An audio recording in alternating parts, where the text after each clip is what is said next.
Sahaja Yoga is for making you the wisest person, the sanest person, the most generous and the most confident person in the world. Because you have to fight. You have to fight the dark ignorance of Kali Yuga, of ages which is precipitated, and today we see all the bad effects of it. Whatever you may call it. You may call it the fanaticism, you may call it the atheism, any isms of any kinds, and all these human projections which have created all those artificial webs have to be broken. But human beings on the whole believe that these artificial webs are real. So to break that, you have to also be careful that you don't break the human beings. While you are breaking their false faiths, you have to remember that those people who are carrying those false faiths are the ones who have to achieve self-realization. It's a very delicate work, it's a very hard work, it's a very harsh work, but it is the most detached work. And when we realize that we are so important, that God has blessed us with this peace, with this understanding, with these powers, it's not only for our own gain, because God is not only for you, He is for the whole world.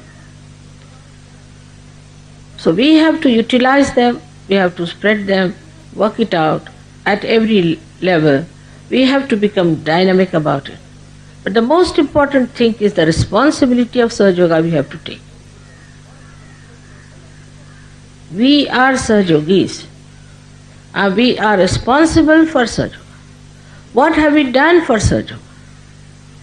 We looked after our family, our children, our jobs, our this, our that, motor cars, our horses, our dogs, our cats. But who is responsible for Sahaja Yoga? When it comes to that point, we are responsible for Sahaja Yoga. Then it works out. But there is a deliberate action also of the negative forces. And this negativity is acting through ignorant people who believe that they are right. They don't know what is waiting for their destruction there. Especially among our young people, you will find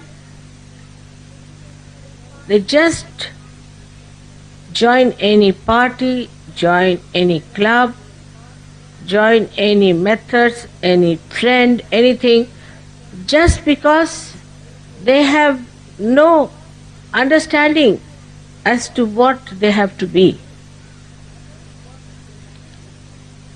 They have to be the spirit.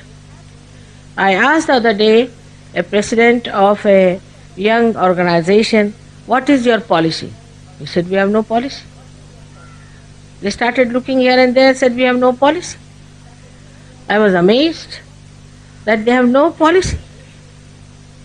No, whatever our leaders say, we do it. So to get people out of this kind of slavery, that they have no brains of their own, they can't use their own understanding, they have to become the spirit.